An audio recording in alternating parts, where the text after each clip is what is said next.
Kate Kaminski joins us from Walton Global, COO. Kate, thanks for being here this afternoon. When you look at some of the data this week, we got a little bit of softening. The pending home sales were a little light. Construction spending was a little bit light. What do you make of the status of the housing connected trade right now? Really, we've seen some mixed data in January and February, but I would suggest that we're still seeing 81% of the markets across the country that are showing normal or better signs, and so I think most of the industry is expecting that 2024 is going to be a strong year. Does the rate situation matter a ton for housing? Is it worth spending so much time sleuthing into whether we cut in March, May, June, or July? Or is there so much pent up demand still that people are going to jump on whatever comes available?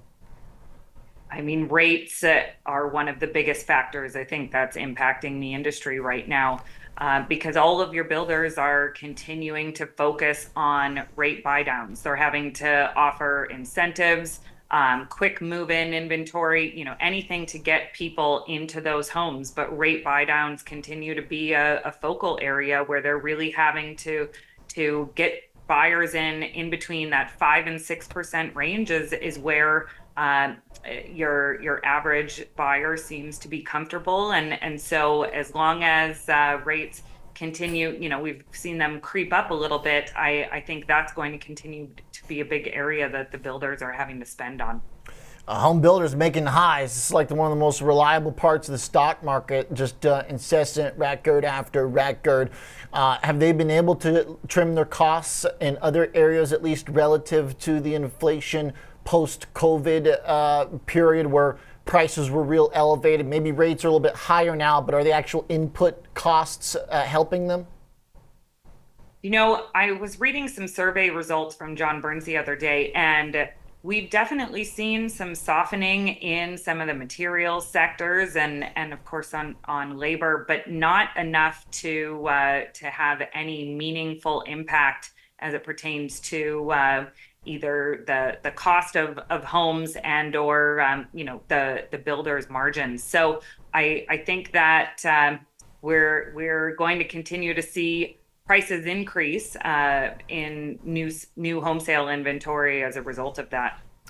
So if you had to choose one data point, input to have a year from now to kind of assess where housing is, and I gave you the option, the interest rate, the employment rate, price of lumber, what's the one? Like, what's the key metric? What's the top ranking metric here to try and figure out where this group goes? I think it's going to continue to be interest rates, as you were saying with the individuals you were just speaking to. Everybody's guessing what's going to happen in the balance of this year in terms of the Fed's moves, and everybody thinks that in June or the summer that we're going to see rate cuts, and then maybe it'll be 3 rate cuts this year. But what is that going to be, and what's going to happen between now and then? Because we have a lot of time with it only being March.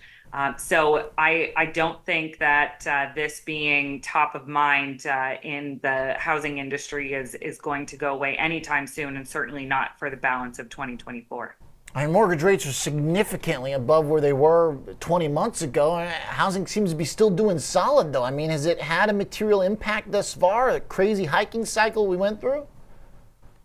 So it definitely had, I would say, an immediate impact. We saw a lot of transactions get dropped right across the country, but now you're seeing a lot of those deals tied back up, and in a lot of instances for more consideration than they were originally under contract for. So, the fundamental demand for housing continues to exist, and especially the demand for affordable housing. But given the underbuilding that we saw in the last decade, even if the housing starts continue to rise, in order to close that gap of the 6.5 million units that we're short, we'd have to see building rates increase at such an incremental pace that it's just not reasonable. We can't build homes that fast. So, we're going to continue to see strong performance in the housing sector.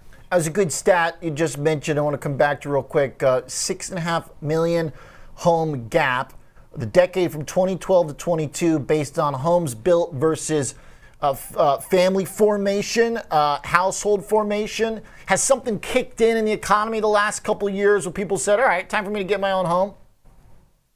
Well, I think it's simple demographics and looking at, our populations that are aging, baby boomers looking maybe to buy a new home in a warmer climate, and so we're seeing demand in that sector. But even more so, you've got the millennials that are coming into their household formation years, and that, quite frankly, is happening much later than it did with prior generations. But they're getting to the point where they're ready to move out of either their house with their parents or the place that they rent with a bunch of their friends.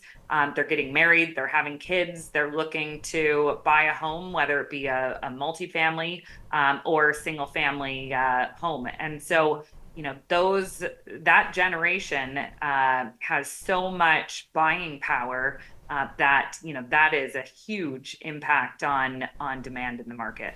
All right, good conversation here as the economy continues to stay firm enough to get homes built, bought, and also a good part of the capital formation too for families as well. When you own the home, definitely brings some confidence to the consumer. Thanks, Kate. Appreciate the conversation. Kate Kaminski, COO at Walton Global.